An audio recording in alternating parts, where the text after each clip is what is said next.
김윤경의 생생경제. 안녕하세요. 김윤경입니다. 새누리당이 공무원연금을 받는 나이를 단계적으로 높여서 2031년부터 지금보다 5세 많은 65세 이상으로 하는 내용의 개혁안을 내놨습니다. 또 다음 세대, 넥스트를 고려해서 하후 상박 구조로 바꿉니다. 고액 연봉 공무원들이 더 낸 연금이 현장의 소방, 경찰, 또 일반 행정 공무원 연금을 일부 보전하도록 한 겁니다. 이재용 삼성전자 부회장이 삼성생명과 삼성화재 주식을 총 250억 원가량 사기로 했습니다. 왜 살까요? 삼성의 넥스트 리더십을 공고히 하기 위해서겠죠. 삼성생명은 삼성 지배구조의 뼈대에서 중추적인 역할을 하는 계열사고요. 따라서 이건희 회장이 갖고 있는 지분을 상속받는 데에도 부담이 덜해질 겁니다.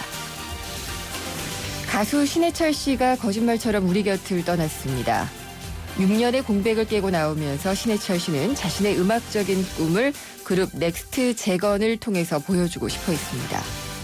한국에도 락밴드가 건재하다는 것, 또 자기 말을 하는 소신 있는 음악인이 있다는 걸 확인해 주길 바랐는데 진심으로 안타깝습니다. 김윤경이 뽑은 오늘의 생생 키워드, 넥스트입니다.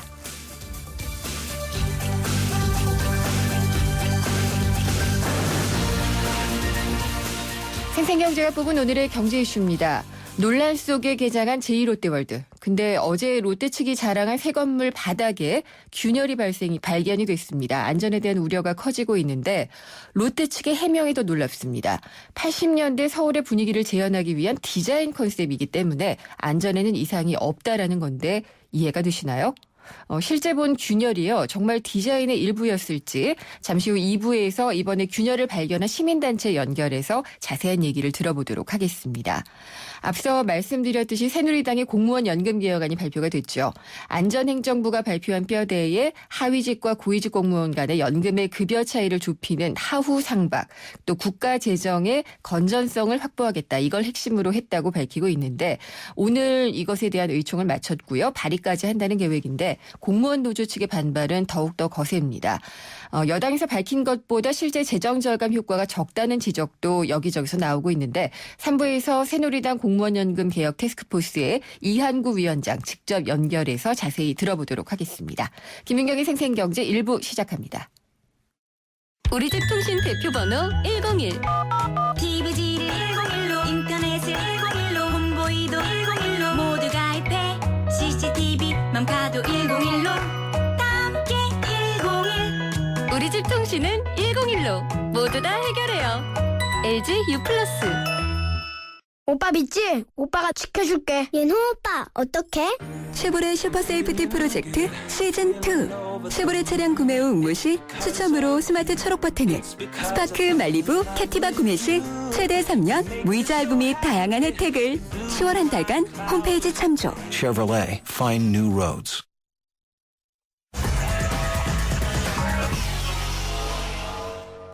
네, 오늘 증시 알아보겠습니다. 신한금융투자의 곽상준 PB팀장이 전화 연결돼 있습니다. 안녕하십니까? 네, 안녕하십니까. 곽상준입니다. 예, 오늘 화요일 증시는 어떻게 끝났나요? 네, 오늘은 어제의 부메랑 증시였다. 이렇게 표현해도 과언이 아닐 것 같습니다. 네. 어제 6.28포인트 상승으로 마감했던 증시가 거의 그대로 반납을 했군요. 네, 반납을 했죠. 6.29포인트 하락하면서 마감이 되어졌는데요.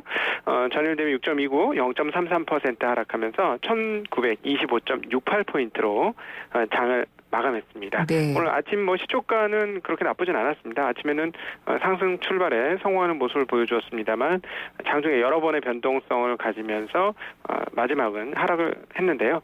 그동안 이제 꾸준히 매도세를 내오던 외국인들이 최근 이틀간은 이제 더 이상 안 파는 거 아니야 했는데 네. 오늘 또다시 약 한 1,400억 정도의 물량을 시장에 내놓으면서 시장 하락에 영향을 많이 미쳤습니다. 어제 상승했던 업종이 그대로 또 빠지는 영향을 흐름을 보여줬는데 어제 강했던 은행 그리고 자동 운수자비 장의 자동차, 철강, 화학 이 업종이 그대로 다 빠졌습니다. 은행 업종이 가장 큰 하락세를 기록했고, 네, 화학과 화학과 철강 업종 등도 약세를 나타내는 그런 흐름이었습니다. 반면에 이제 코스닥 시장은요.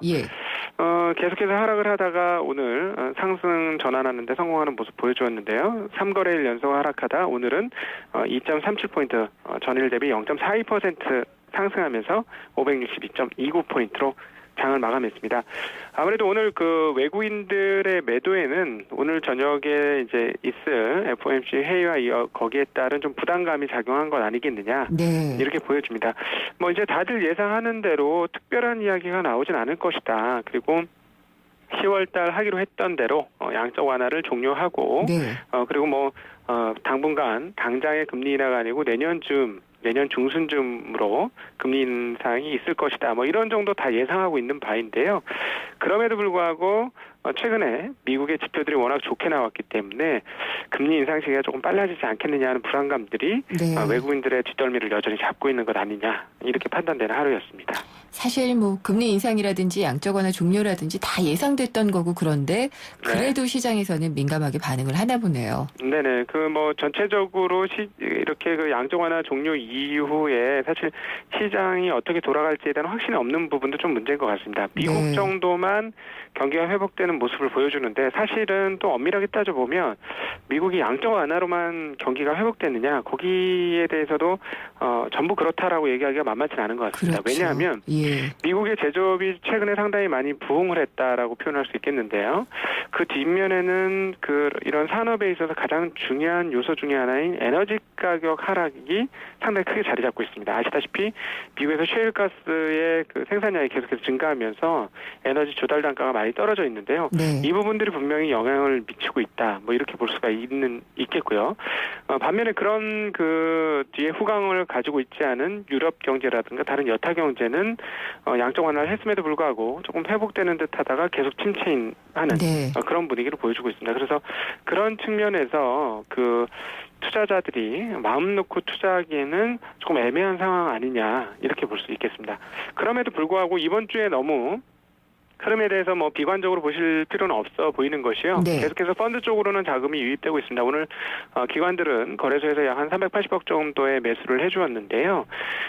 이렇게 월말이 되면 소위 말하는 윈도우 드레싱 효과가 좀 있지 않습니까? 예. 그 펀드 잔고의 가격이 많이 떨어지게 되면 그거를 조금 채우려고 하는 그런 움직임들이 펀드에서 있어지는데 지금 그런 흐름으로 따져보면 다른 어떤 때보다 예. 가장 좋은 윈도우 드레싱 환경이 조성되어 있습니다. 2014년 들어 최고의 환경 아니냐 보여지는데요. 첫 번째 펀드로 자금이 계속 유입되고 있다는 점. 그래서 주식을 살 수 있는 돈이 채워져 있다는 것. 주머니가 좀 찼다는 점이 네. 중요하고요. 또 하나 알겠습니다. 매수할 수 있는 대형 종목들이 주가가 많이 빠진 것도 예. 윈도우 드레싱을 더욱더 일으키는 그런 네. 요소가 되지 않겠나 보여집니다. 알겠습니다. 오늘 말씀 잘 들었습니다. 네, 감사합니다. 신한금융투자의 곽상준 PB팀장이었습니다.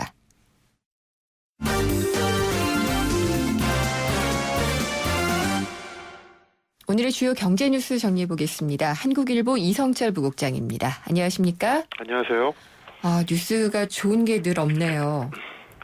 예, 반가운 뉴스가 아닌 것 같은데 네. 비정규직이 정규직으로 많이 전환되면 좋겠는데 오히려 더 많아졌나 봐요. 600만 명을 사상 처음으로 돌파를 했다고 합니다. 네. 통계청 통계를 보면은 올 8월 기준으로 비정규직 근로자가 607만 7천 명. 네. 그래서 1년 전에 비해서 13만 1,000명이 늘어났다고 합니다. 물론 취업자가 전체적으로 다 늘어난 거죠.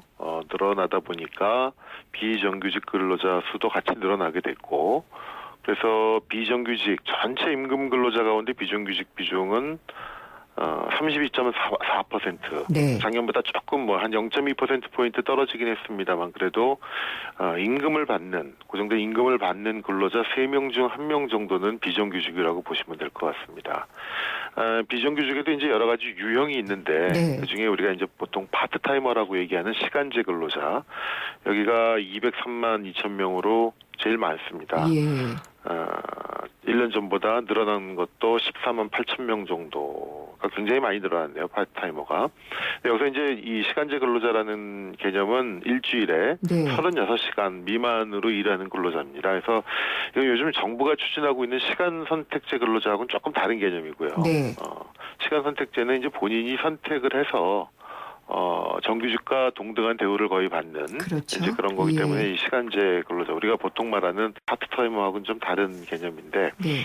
어쨌든 비정규직 근로자가 이렇게 늘어나고 있는 것도 나고 있는 거지만 정규직과의 어쨌든 상대적 격차가 또 더 벌어진다는 데 문제가 있는 것 같습니다. 처우 같은 것들 말씀이시죠? 그렇습니다. 예. 그래서 임금을 보면은 비정규직 임금이 월 260만 원입니다. 평균. 네. 그래서 전년 대비 2.3%가 늘었는데 비정규직은 이것보다 한 115만 원 정도 적은 145만 3천 원. 증가율이 1.8%에 그쳤습니다. 그러니까 정규직은 2.3%가 늘었고 임금이요. 네. 비정규직은 1.8%가 늘었고 그래서 결국 격차는 더 벌어지게 된 거고요. 예. 임금 말고도 뭐 국민연금 가입률도 비정규직은 작년보다 오히려 떨어졌습니다. 네. 또 건강보험 가입률도 오히려 낮아지고 그러니까 전체적인 처우가 예. 오히려 좀 뒷걸음질 치고 있다. 이런 기본 물론 그 내부적으로 들여다보면 하나하나 뭐 이제 다 다른 게 있겠죠. 더 일하고 싶은데 어쩔 수 없이 비정규직이 되신 분들도 있고 네. 하지만 가사라든가 다른 일 때문에 자발적으로 비정규직을 선택한 분들도 있겠지만 어쨌든 비정규직이 계속 600만 명을 넘어서고 특히 더 큰 문제는 처우가 예. 정규직과의 격차가 점점 더 벌어지고 있다는 게 문제가 아닐 수 없습니다. 그렇겠죠. 그리고 이제 뭐 이렇게 되면은 착시 효과가 있을 수 있을 것 같아요. 실업률 같은 거는 비정규직이 많아져도 내려갈 수 있으니까요. 일단은 네. 정규직이든 비정규직이든 일자리가 많아지는 게 중요하고요. 네. 그리고 가급적이면은 정규직이 좀 많아지는 것이 좋을 것이고 물론 기업 네. 입장에서는 그에 따른 부담이 있기 때문에 어쩔 수 없겠지만 무엇보다 그 처우가 그 일한 만큼의 처우는 받아야 되거든요. 그렇겠죠. 네네. 예. 혁신 기업이라는 것을 평가하는 곳이 있나 봐요. 보스턴 컨설팅 그룹이라고 이제 미국의 예. 유명한 컨설팅 회사인데 여기서 이제 매년 그 전 세계 경영자들을 대상으로 해서 세계 주요 기업들의 이제 그 혁신 기업 리스트를 매깁니다. 네. 1위가 뭐 변함없이 또 애플로 나왔고요. 10년 연속 애플이 1위가 나왔는데 삼성이 사실 그 2008년만 해도 26위밖에 안 됐었는데요. 네. 그동안 이제 삼성전자의 여러 가지 그 성과를 바탕으로 해서 작년에는 2위까지 올라갔습니다. 애플 다음에 그랬군요. 2위까지요. 예. 근데 올해는 한 단계 밀렸네요. 구글이 2위로 올라갔고 네. 삼성은 3위로 내려가게 됐습니다.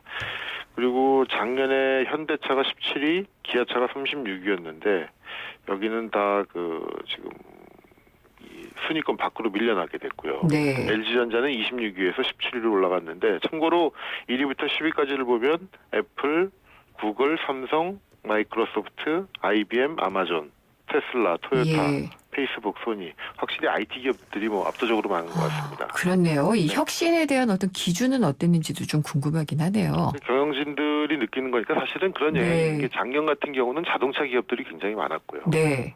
이번에는 그러니까 재작년 같은 경우는 자동차가 많았고 지난해 기준으로는 또 IT 기업들이 많아지고 약간 뭐 주관적인 부분도 있긴 한 것 같습니다. 네. 중국어 배우는 사람들 주변에 많고요. 잘하는 사람도 참 많아졌더라고요. 그렇죠. 근데 이게 그 서적 판매량에서도 입증이 되는데요. 예. 오픈마켓 11번가라는 오픈마켓이 있는데 여기서 금년 10월 22일까지 그 외국어 교재 판매량을 보니까요. 작년까지만 하더라도 그 전체 한 60%가 영어 교재였는데 네. 영어 교재는 올해 판매량이 40%로 줄었고요. 중국어 교재 비중이 작년 15%에서 올해는 33%. 그 영어가 거의 대등한 수준으로 올라가게 됐다고 합니다. 네. 판매량 증가율로 보면은 중국어는 무려 54%가 늘었고 영어는 23%니까 속도로 보면 중국어가 굉장히 훨씬 더 빠르다고 볼 수가 있겠습니다. 특히 연령대별로 봤을 때 20대하고 30대 같은 경우는 이 중국어 찾는 비중이 굉장히 높고 네.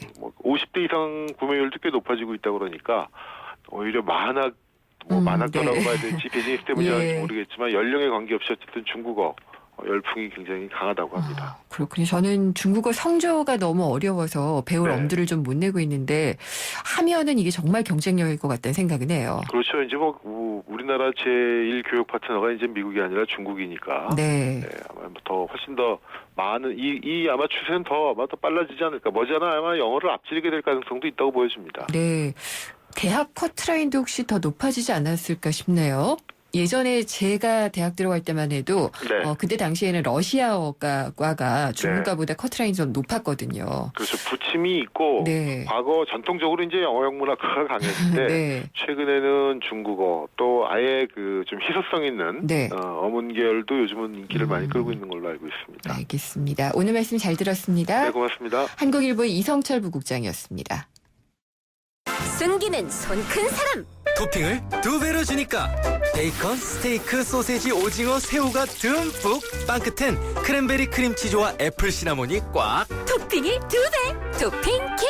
와, 맛도 2배네. 15885588 피자헛. 지금 주문하면 미디엄 가격에 라지를. 누군가는 하루 5,000원으로 커피를 마실 때, 누군가는 하루 5,000원으로 모닝의 주인이 된다. 지금 기아 자동차에서 모닝을 월 15만 원에 만나세요. 기회는 오직 10월 한 달뿐. 모닝 스마트 오토 기준 유효율 40%, 선수율 15%, 금리 2.9%, 36개월 할부. 홈페이지 참조.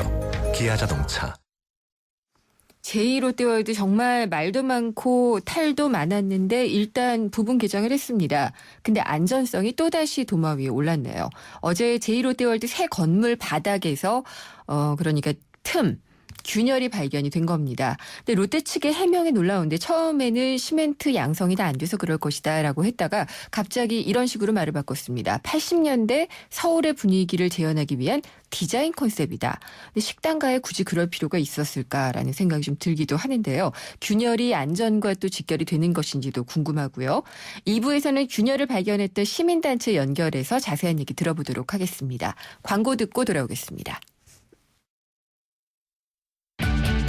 창조는 멀리 있는 어려운 것이 아닙니다. 많은 과학자들은 작은 호기심과 사고의 전환으로부터 창의적인 혁신과 개발을 이루어냅니다. 국제과학 비즈니스 벨트에서는 우리의 호기심과 상상력이 과학과 만나 미래를 밝히는 지식이 되고 혁신적인 기술로 성장하고 있습니다. 대한민국 국가경쟁력 강화의 중심에 기초과학 연구가 있습니다. 기초과학의 밑거름이 창조경제의 큰 걸음이 됩니다. 이 캠페인은 미래창조과학부와 기초과학연구원이 함께합니다. 한 발 빠른 경제 뉴스, 한 뼘 깊은 경제 이슈, 한 번 물면 놓치지 않는 끝까지 가는 인터뷰. 지표 MC 김윤경의 생생경제.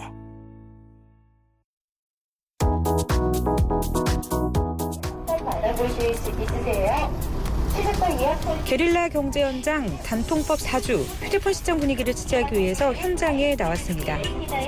까지 약 40만 원에 상당하는 아이패드를 매장 안쪽에서 해보실 수 있으십니다. 단통법 시행 이후에 판매는 좀 어때요? 타격 좀 많죠. 제가 매장을 이렇게 한 군데 갖고 있는 게 아니라 한 4-5군데, 뭐 많은 때는 뭐 10군데, 20개도 갖고 계신 분인데 거의 반 이상은 다 내놨다고 생각하시면 돼요. 그냥 보러 오시는 분도 많이 줄었을 뿐더러 손님한테 솔직히 지원금이 굉장히 작잖아요. 다 오픈되어 있는 거죠. 이제 금액이라든지 거의 공시지원표 같은 경우 보면은 적게는 뭐 3-4만 원대. 그러니까 할인되는 게 예전에는 뭐 20만 원, 뭐 27만 원, 뭐 가드라인 있어가지고 거기까지만 지원돼도 그 정도 27만 원까지가 최고였는데 지금은 뭐 3만 원대? 모든 뭐 또 대리점이나 또 판매점 이런 휴대폰 지원금이 같아지니까 오시는 분들이 많이 줄었습니다. 그러다가 아이폰 6가 이제 사전 예약이 시작되면서 고객들 문의가 좀 많아졌고요. 보조금이 들쭉날쭉. 선택하는 소비자 입장에서는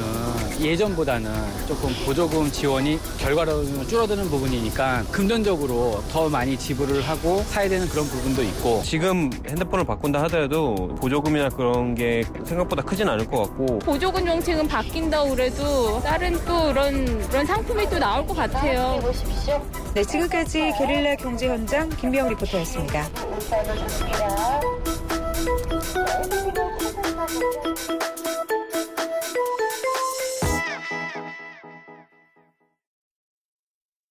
28글자로 백성의 눈을 뜨게 하겠다. 세종대왕의 혁신적인 생각.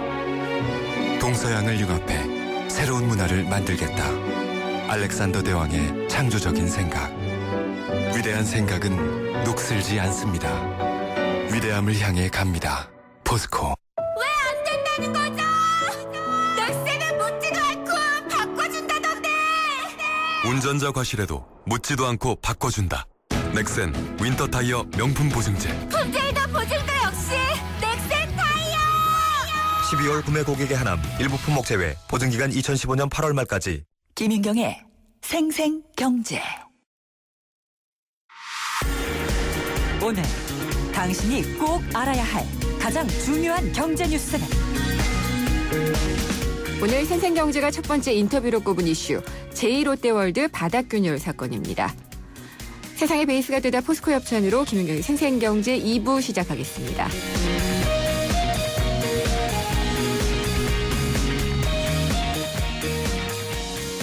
제2롯데월드 부분 개장 당시에 우려했던 교통대란은 없었습니다. 사전 주차 예약제 또 유료 주차장을 운영을 하면서 큰 혼란은 없이 약 2주를 보냈는데요.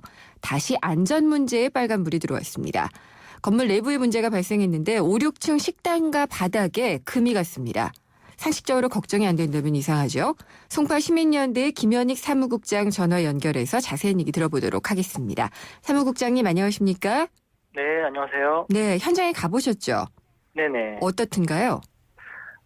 지금 바닥에 예. 5층, 6층 식당가를 시멘트로 마감을 했습니다. 네. 그런데 이제 그 마감한 위로 금이 여러 군데 가 있고요. 예. 실금이 가 있고 또 심한 곳은 이렇게 손가락 크기로 블럭으로 이제 떨어져 나오기도 한 상태가 있습니다. 손가락 굵기만큼요? 네, 새끼손가락 정도요.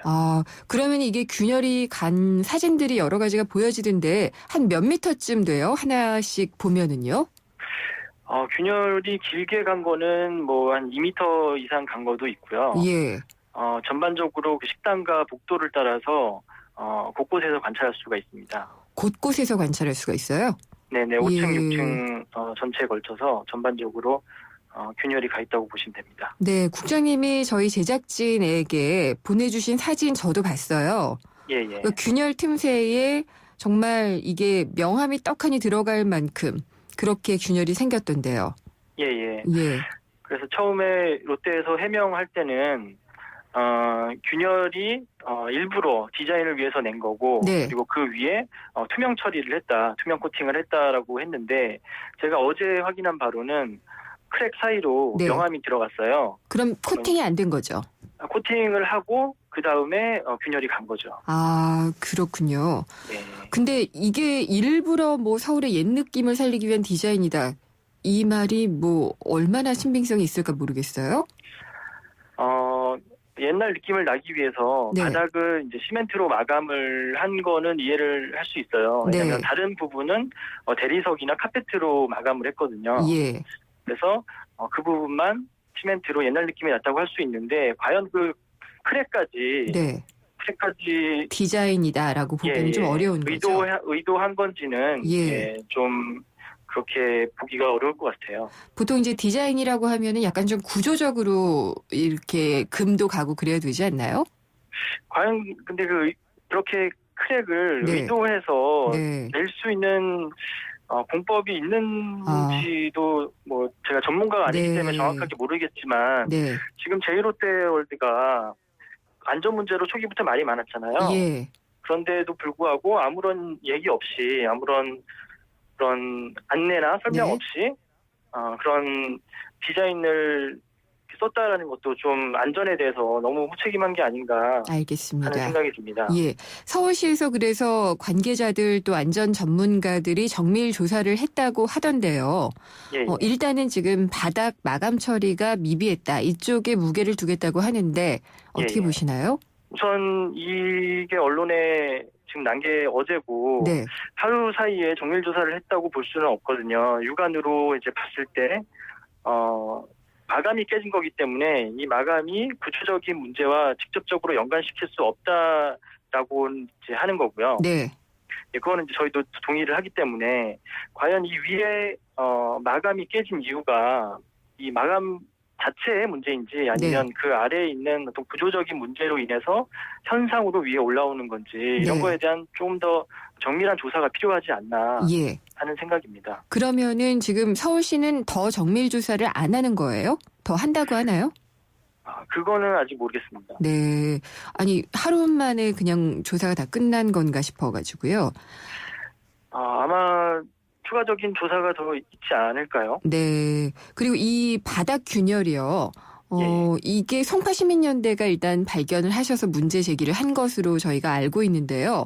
예. 개장 당시부터 금이 가 있었나요? 제가 그 개장 초기에는 가보지 못했는데요. 네. 제가 처음 발견한 게 19일입니다. 19일. 지난주 일요일인데요. 네. 예, 일요일에 갔을 때도 금을 발견할 수 있었고, 그래서 롯데에서 해명한 이후에 어제 가봤더니 이렇게 블럭으로 쪼개지는 것까지 볼 수가 있었습니다. 더 생긴 건가요? 정확하게 같은 제가 19일에 본 부위와 어제 본 부위가 같은 부분이 아니라서 정확하게 비교는 할 수 없지만은 19일에는 그렇게 심하게 쪼개진 것까지는 제가 발견하지 못한 것 같아요. 그렇군요. 뭐 여러 가지 변수가 있을 수 있겠네요. 네, 그래서 좀 더 추가적으로 지켜보고 이게 상황이 계속 진행되는 건지 그런 걸 좀 더 지켜볼 필요가 있다고 생각합니다. 혹시 이 5, 6층 식당가 말고요. 다른 층 바닥도 좀 살펴보셨나요? 다른 곳은 카페트와 대리석으로 마감이 되어 있기 때문에 확인할 수 없었습니다. 시멘트로 되어 있는 것은 여기만이군요. 그렇습니다. 글쎄요. 이게 점점 아마 그 크랙이 심해진다면 이제 누군가 보고 의문을 제기할 수 있겠죠. 예. 근데 이게 이 롯데월드가 워낙 급하게 무리하게 개장한다는 느낌을 주기는 했어요. 그런 과정에서 이런 문제도 좀 생기는 게 아닌가 이런 생각도 드는데요. 아무래도 처음에 이제 롯데 측에서 얘기한 거는 양생하는데 시멘트가 좀 붙는데 좀 급하게 어떤 일을 처리한 것 때문에 양생에서 문제가 생겼을 수 있다라고 처음에는 이제 해명을 했었는데 나중에 이제 보도 자료로는 일부러 디자인을 낸 거다라고 그렇게 얘기를 했거든요. 그래서 저희도 이게 급하게 좀 마감을 처리하다 보니까 이런 문제가 생긴 게 아닌가라는 이제 생각도 들고요. 그러면 이제 눈에 보이는 데가 이렇게 균열이 가게 시공을 했다면 눈에 보이지 않는 곳에는 또 어떻게 했을지 그런 거에 대한 이제 합리적인 의심이 가는 거죠. 네. 혹시 그러면은 지금 송파시민연대와 함께 움직이시는 전문가분들도 좀 있으신가요? 뭐 고정적으로 이제 전문가분들이 계시지는 않은데요. 현업에 계시는 이제 건축 토목 쪽의 지인들을 통해서 이제 사진을 보여주고 조언을 구하고 있습니다. 그분들은 뭐라고 하시나요? 일단은 뭐 이렇게 디자인을 위해서 금을 내지는 않은 것 같다라고 이제 하는 게 대부분의 의견이고요. 그리고 이게 균열이 생겼다면은요, 당장의 안전 문제와 직결이 될 수 있는 건지 아닌지 여기에 대한 그 판단도 좀 궁금하거든요. 그거는 마감을 시멘트로 한 거기 때문에 이거는 그 마감 즉 타일을 붙여놨다라고 생각하면 되고 이게 구조적으로 문제랑 직결되지는 않는다. 하지만 이 마감이 깨진 거는 정상은 아니다라고 이제 그렇게 얘기를 하고 있어요. 그렇군요. 지금 그러면은 정상적이지 않은 상태에서 오픈이 된 건데, 원래는 이제 서울시가 허가를 해주면서는 조금이라도 이제 안전과 관련된 문제가 발생을 하면은 뭐 허가를 취소하겠다라고 했는데, 이거는 또 안전하고 직결이 안 된다고 하면은, 그냥 둘 수도 있고 그렇잖아요. 그러니까 현재 지금 상황에서 이 위에 깨진 것만 봐서 구조적인 문제가 있다라고 말할 수는 없지만 정밀 조사를 통해서 그래서 이게 구조적으로 어떤 하부에서 문제가 생긴 게 표면으로 나타나는 건지 추가적인 조사가 그래서 필요하다는 거죠. 롯데 측은 뭐라고 하나요? 롯데 측은 일단 디자인의 문제고 디자인의 문제이기 때문에 뭐 더 여기서 뭐 보수를 하거나 더 이상 뭐 건드리지 않겠다라는 입장입니다. 그러니까 디자인이기 때문에 이런 것도 마감을 더 잘 하지 않겠다는 입장인가 보군요. 그냥 단순한 그냥 분위기를 그렇게 내기 위해 의도적으로 했다라고 얘기하고 있는 거죠. 네, 정말 저는 좀 이해하기가 어려운데 영업도 지금 계속 하고 있고 디자인이니까 그냥 두고 깨지더라도 뭐 깨져서 불편함이 또 생길 수도 있잖아요. 안전뿐만이 아니라. 네, 그렇죠. 지금 벌써 다른 언론에서 취재한 걸 보면 손가락 크기의 그런 바닥이 뜯겨져 나온 거가 보이고 제가 보내드린 사진에서도 그렇게 블럭으로 떨어져 나올 것 같은 그런 사진들이 많이 보이거든요. 그래서 이게 점점 시간이 지날수록 바닥이 깨지고 정말 빈티지하게 이렇게 자갈 시멘트 조각들이 발에 차 있는 그런 길이 되지 않을까 좀 걱정스럽습니다. 송파시민연대는 그러면 앞으로는 어떻게 이런 문제를 더 해결할 수 있도록 움직이실 건가요? 우선 지금 좀 더 상황을 지켜보고요. 예. 그리고 정밀 조사를 네. 서울시나 롯데 측에서 할 수 있도록 그렇게 좀 주민들의 의견을 모아서 네. 전달을 할까 합니다. 알겠습니다. 이제 또 뭐 개장해놓고 사람들 많이 오고 뭐 세일 같은 이벤트 시작되면 더 많이 몰릴 텐데 걱정이네요. 예, 아무래도 그 식당가가 지금 오픈은 했지만 네. 개별적으로 그 가게들이 아직 준비 중이기 때문에 사람들이 아직 많이 오고 있지는 않거든요. 근데 이제 그 식당들이 전부 다 오픈을 하게 되면 네. 더 많은 사람들이 그곳을 지나다니게 될 거고 또 그 바닥에 더 많은 손상이 가게 될 건데 네. 예, 그런 부분에 대해서 좀 우려스럽습니다. 아니 지금 안전에 대한 문제가 얼마나 불거지고 있는데 이렇게 안이하게 나오는지 좀 상당히 좀 이해가 안 됩니다. 예, 오늘 말씀 잘 들었습니다. 감사합니다. 네, 감사합니다. 송파시민연대의 김현익 사무국장이었습니다. 제1롯데월드 바닥 균열 상태를 찍은 사진이 있습니다. 송파시민연대에서 제공을 받았는데요. 방송이 끝난 후에 저희 생생경제 홈페이지 해당 인터뷰 전문에 첨부해서 올릴 계획입니다. 보시면 되겠고요. 저희 페이스북 페이지 YTN 라디오 이코노미 들어오셔도 이 사진 볼 수 있도록 올릴 예정입니다. 청취자 여러분도 확인해 보시길 바랍니다.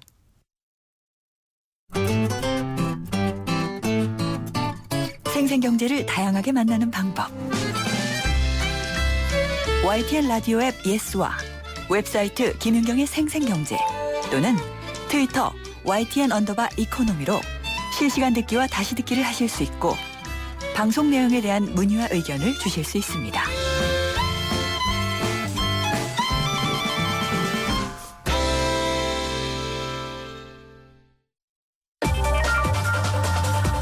IT 경제 뉴스. 요즘 정보기술 쪽에서 가장 중요한 단어를 얘기해봐라. 그러면은 저도 그렇고 다들 이거 얘기하실 것 같아요. 사물인터넷, IoT라고 얘기를 하죠. 근데 이게 사물들 간의 통신을 하는 겁니다. 그러니까 사물들 간에 서로의 어떤 그 정보를 주고받을 수 있게 된다는 건데 그렇게 하려면은 일단 그 정보를 감지할 수 있는 능력이 발달이 돼야겠죠. 그게 바로 센서 기술입니다. 외신을 보면은 그래서 센서 기술이 어디서 어떻게 뭐 개발이 됐다 이런 것들이 상당히 좀 많이 나와요. 집안의 각종 가전이나 물건에 인터넷이 연결이 돼서 또 제어도 되고 데이터를 수집하고 이렇게 되는데 뭐 예를 들자면요. 이불의 경우에는 감압 센서, 습도 센서 이런 것들이 들어가게 됩니다. 그러면은 이 이불을 덮는 사람이 수면을 취할 때 몇 번 뒤척였는지 또 얼마나 땀을 흘렸는지 이런 걸 측정을 할 수가 있습니다. 뭐 이걸 또 의사한테 보내서 이 사람의 건강 상태를 알 수도 있을 거고요. 센서 기술 얼마나 발달하고 있는지 한번 알아보겠습니다. IT 뉴스 김들풀 편집장이 전화 연결돼 있습니다. 안녕하십니까? 네, 안녕하세요. 센서 기술이 중요하죠? 네, 많이 예. 중요하죠. 네. 이게 왜 중요한 건지 좀 설명을 해주세요. 사물 인터넷에서 먼저 이런 전반적인 구성이 되기 위해서는요, 기술적인 그 환경의 구축이 선행돼야 되는데 이게 크게 이제 4가지 정도로 분류를 해볼 수 있거든요. 네. 먼저 사물에 대한 신원을 확인할 수 있는 거, 그리고 그의 사물과의 의사소통이 가능한 이제 네트워크가 구축이 돼야 되고, 그다음에 사물이 아까 방금 말씀하셨던 것처럼 네. 여러 가지 감각을 이제 부여해야 되는 거고요. 예. 그 다음에 그 나와 있는 데이터를 컨트롤할 수 있는 이렇게 이제 볼 수가 있는데 그 중에 이제 이 사물에 대한 감각 부여가 아주 가장 중요하다고 볼 수가 있는데요. 예. 사실은 이제 청각 기능이랄지 아니면 촉각 기능, 후각 기능, 미각 등 여러 가지 이런 센서들이 앞으로 이 사물 인터넷에서 가장 좀 중요할 수밖에 없다라고 현재 보고 있는 것이죠. 네. 그러면은 뭐 인간이네요. 네, 그렇죠. 네, 오감을 다 적용을 하게 된다 이런 건데 예를 들어서 좀 설명해 주시면은 어디까지 기술이 와 있나요? 뭐 시간 관계 때문에 후각 기능만 한번 좀 살펴볼게요. 사실 이 후각 기능, 즉 그 후각 수용체라는 게 얼마 되질 않거든요. 거기에 대한 이제 과학적인 규명이. 예. 1991년도에 이 수용체 자체가 규명이 됐고 2004년도에 이거를 통해서 노벨 생리의학상도 이제 받았던 건데요. 이런 후각 수용체가 이제 코 위에 온 몸이 다 퍼져 있다는 거죠. 지금까지 한 150여 종이 발견됩니다. 네. 근데 이 후각 수용체를 통해서 혈압도 조절하고요. 그다음에 암세포에 대한 확산, 진해까지도 막아준다라는 게 연구 결과가 나온 것이죠. 예. 근데 이게 후각이 IT 기술로 이렇게 정말 정밀한 것이 구현될 수 있나요? 이제 몇 가지 좀 사례를 좀 보면은 이제 미국이나 일본에서 좀 가장 많이 좀 활발하게 좀 연구되고 몇 가지 시도도 있었고요. 현재 네. 개발 진행 중인데요. 이 향기통신이라고 해서 NTT 커뮤니케이션에서 2005년도에 이걸 개발했거든요. 향기 통신이요? 네네. 향을 데이터로 전환시키고 네. 또는 이거를 인터넷에 연결된 향기 발생 장치로 보내서 사람이 이걸 맡게 한다는 거거든요. 가능해요. 네, 그래서 오사카에 있는 이제 제국 호텔이라는 곳이 있는데 네. 여기에는 이제 NTT 커뮤니케이션의 이런 향기 통신 기술이 2005년부터 현재 서비스를 하고 있는 것이죠. 아, 그러면은 뭐 내가 어떤 객실에 들어가 있을 때 좀 편안한 느낌을 가질 수 있는 향기를 준다. 뭐 이런 식으로 이용을 하고 있는 건가 보네요. 네, 그렇죠. 네. 근데 이제 더 재밌는 게 예. 사실 이 NTT 커뮤니케이션이 도쿄 FM이라는 이 라디오 방송국과 네. 비즈니스 모델을 한번 시대온 거거든요. 라디오 방송이요? 네네. 그럼 생생경제의 향기를 저희도 보낼 수 있는 거예요? 이 기술을 네, 이용하면? 그 사례가 이제 2006년도에 네. 도쿄 FM하고 이제 가오리 통신이 향기 나는 라디오라는 이제 프로그램을 2006년 10월부터 이제 서비스를 했었는데 예. 방법은 이제 그거죠. 음악을 소개하잖아요. 네. 그러면 그 아티스트의 그 음악이나 또는 그 곡의 느낌이나 이런 것들을 홈페이지를 통해서 또는 이제 그 청취자의 향기 발생 장치를 통해서 그거를 즉 느끼게 하는 것이죠. 네. 오감 통신을 실현했다고 볼 수가 있는 것이죠. 그러면은 뭐 음악을 들으면서 조금 뭐 위안을 주는 음악이면은 어떤 향기, 뭐 좀 즐거움을 주기 위한 어떤 향기 이런 것들이 가능하다는 얘기군요. 이제 아로마 테라피 효과라고 볼 수가 있고요. 라디오 아로마 테라피. 네. 예. 이제 그리고 청취자들은 이 센서를 손끝에 이제 이게 장착을 하잖아요. 또 네. 뭐 이제 향후에 나올 것이고 이게 이제 맥파나 이제 맥이 얼마나 이제 뛰는지 또 네. 심장 상태, 뭐 땀, 심장 박동 이런 것들을 이제 데이터 분석을 해서 그 사람한테 맞는 아로마 테라피 효과를 이제 줄 수가 있다. 네. 쌍방향으로 이런 이제 기술들인데 여기에는 필수적으로 센서 기술이 필요한 것이죠. 그렇겠네요. 그러면은 라디오에 이 센서를 부착을 하는 게 되겠죠? 라디오에서는 이 홈페이지나 웹사이트에서 이거를 지원하는 거고요. 예. 청취자들이 그러한 디바이스를 이제 구매를 하는 것이죠. 예. 그러니까 그 디바이스 기계라는 게 이제 센서가 가능한 이 사람이 어떤 청취자의 몸에 네. 생체 리듬을 이렇게 측정할 수 있는 센서도 부착이 돼야 돼요. 그렇군요. 별게 다 있네요. 근데 그러면은 이게 갖고 다닐 수 있는 휴대성 이것도 상당히 좀 중요하지 않을까 싶은데요.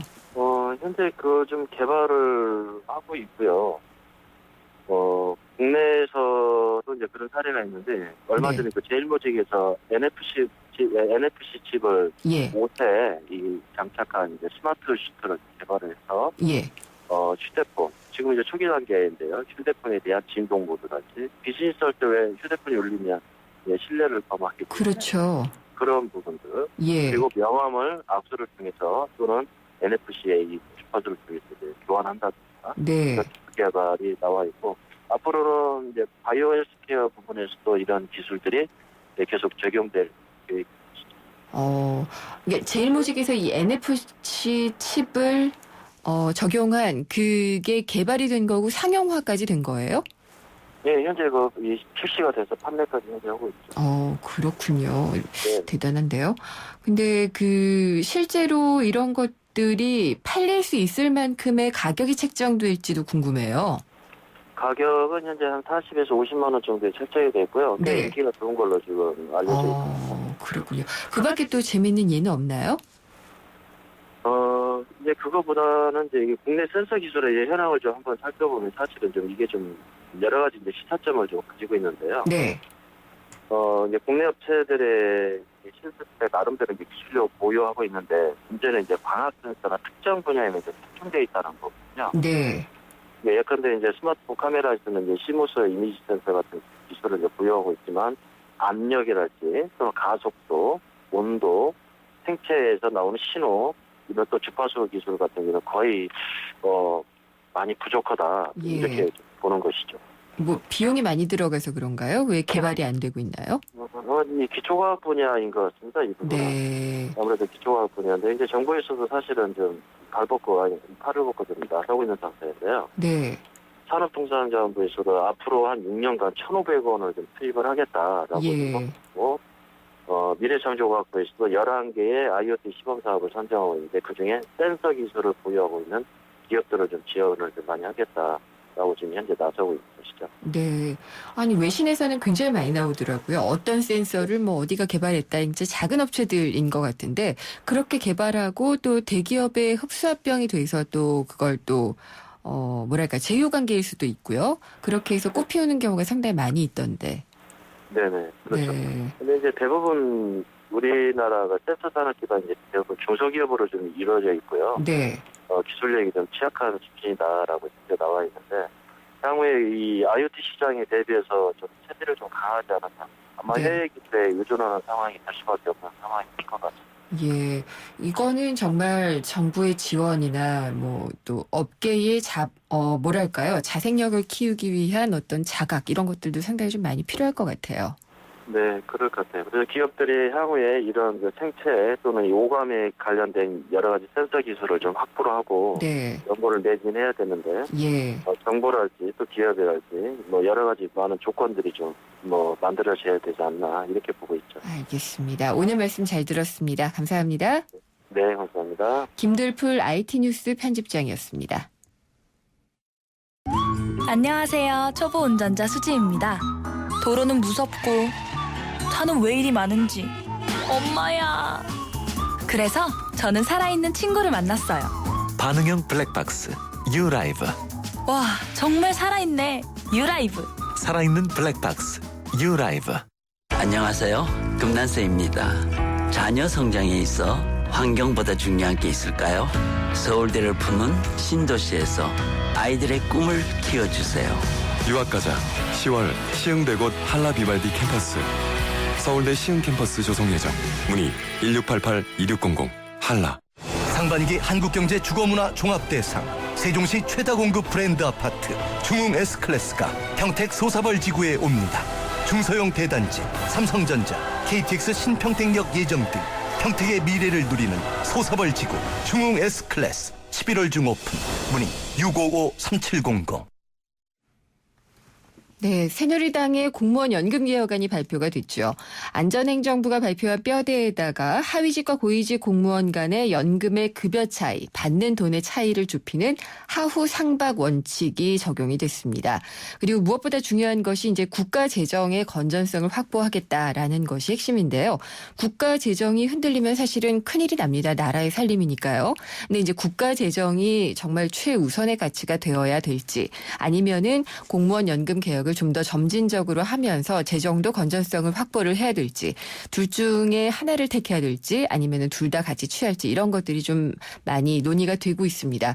그렇지만 어쨌든 이제 새누리당 여당의 공무원 연금 개혁안은 이런 것들을 조금은 좀 빨리 해보려는 그런 의지를 발의를 하고 있습니다. 그리고 박근혜 대통령도 오늘 국무회의에서 먼저 공무원 연금 문제가 20여 년 전부터 재정 적자 심각성이 예측이 될 만큼 심각했다라고 지적을 했고요. 근본적인 처방을 계속 미뤄왔다라는 지적을 했습니다. 그만큼 좀 속도를 내서 빨리 국가 재정의 건전성을 확보하고 공무원 연금을 개혁해야지 된다라고 얘기를 했는데 그러니까 여당안이 아무래도 좀 더 급진적으로 나온 게 아닌가 싶습니다. 개혁도 올해 안에 이루어지도록 촉구했다라는 그런 얘기가 있는데 여당도 발빠르게 지금 움직이고 있습니다. 그래서 오늘 오전에 의총을 마쳤고요. 가능한 한 오늘 안으로 발의한다는 계획인데 이게 의총에서 다수의 의견이 다 합쳐져야지만 당론이 채택이 되고 또 발의를 할 수가 있습니다. 근데 아직까지 지금 여당 안에서도 이견이 많기 때문에 어떻게 의견이 좁혀질 수 있을지도 좀 궁금합니다. 그리고 공무원 노조 측의 반발은 예상했던 대로 거셉니다. 여당에서 여당에서 밝힌 것에 대한 반박 자체도 있고요. 실제로 재정 절감 효과가 적다라는 지적이 나오고 있습니다. 그러니까 이 재정 절감 효과가 적다면은 사실 여당안은 잘못된 것인 수도 있거든요. 그런 부분을 저희가 집요하게 한번 좀 짚어보려고 하고 있습니다. 생생경제에 오랫동안 들어오신 분들이라면은 아마도 생생경제가 얼마나 공무원 연금 개혁에 대해서 좀 집요하게 따라왔는지를 아실 수가 있을 텐데요. 이번 가을 개편에서는 그래서 야심차게 마련한 새로운 코너가 있습니다. 집요한 인터뷰. 오늘 첫 아이템은 공무원 연금 개혁입니다. 집요하게 짚어보려고 하고 있는데요. 첫 대상은 새누리당이 공무원 연금 개혁 태스크포스를 이끌었던 이한구 위원장입니다. 기대해 주시고요.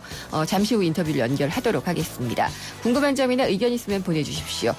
문자 우물정의 0945번으로 보내주시면 됩니다. 4시 뉴스 듣고요. 3부 시작됩니다. 3부에서 뵙겠습니다.